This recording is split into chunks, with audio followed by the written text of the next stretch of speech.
అట్టి విశ్వాసము రక్షింపగలదా?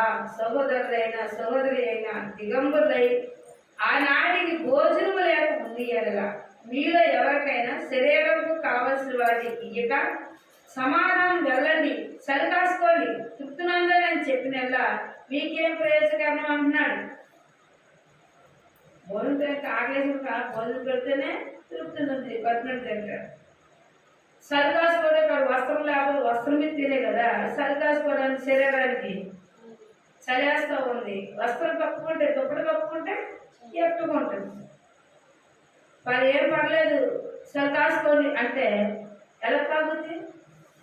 అందుకని క్రియలు లేకోకుండా దేవుని ఎలా కనపరచగలవు?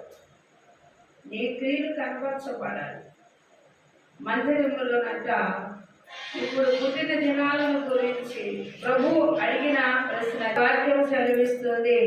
మరొక మాట మనం జ్ఞాపకం చేసుకోవాలి. క్రియలు నీకు విశ్వాసం ఉంది కానీ క్రియలు లేకుండా నీ విశ్వాసం నాకు కనపరచు. నేను నా క్రియలు చేత నా విశ్వాసం నీకు కనపరుస్తానని చెప్పు. దేవుడు అక్కడే అని నీవు నమ్ముచున్నావు. అలాగా నమ్ముట మంచిది. దెయ్యములు కూడా నమ్మి వణుకుచున్నాయి. వ్యర్థంగా క్రియలు లేకుండా విశ్వాసం నిష్ఫలకు తెచ్చుకున్న ఉండేలా మన పితృడైన అబ్రహాము తన కుమారుని ఇస్సాకును బలిపీఠం మీద అర్పించింది. హల్లెలూయా, హల్లెలూయా. అబ్రహాము దేవుడు ఏర్పరచుకున్నాడు. అబ్రహాము పిలుచుకున్నాడు.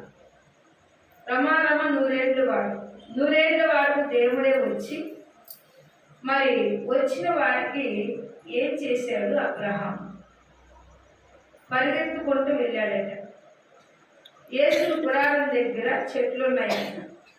బాగా ఎండ టైం అంట. వాళ్ళు వచ్చే టైం 12 గంటలు అయిందంట. ఆ టైం అప్పుడు చెట్టు కింద కూర్చొని అబ్రహాం గారు ఆకాశం చూశారట. 3 వ్యక్తులు ఆకాశం నుంచి దిగారట. దిగి నడుచుకుంటున్నారంట. గబగబా పరిగెత్తుకుంటూ ఎదురెళ్ళాడు. అయ్యారా ఒక్కసారి రండి, ఎండలు పడి వచ్చారు కదా, మా ఇంటికి రండి అని పిలిచాడు. అందుకే కదా ఈ దాసుల వద్దకు వస్తున్నారు మీరు. అయ్యా కాలు కడుక్కోండి, కసిన్న మంచినీళ్ళు తాగండి అన్నారు. కాలు కడుక్కున్నాక మంచినీళ్ళు తాగి రండి అయ్యా, టైం అయింది కదా, భోజనం చెయ్యండి అయ్యా అని ఒక వధువు తెచ్చిన మంచి లేగదోడ తీసుకొచ్చి వధించి ఆ యొక్క మాంసం చక్కగా ఎలా అంటే మంచి టేస్ట్గా వండించాడు. వాగ్దానాన్ని పెట్టి వాళ్ళకు భోజనం పెట్టాడు. ఇక్కడ 3 చేశాడు. 1 కాలుకు నీళ్ళు ఇచ్చాడు, 2 తాగడానికి నీళ్ళు ఇచ్చాడు, 3 భోజనం పెట్టాడు. ఈ 3 అక్కడ ఉన్నాయి. క్రియలు ఉన్నాయి.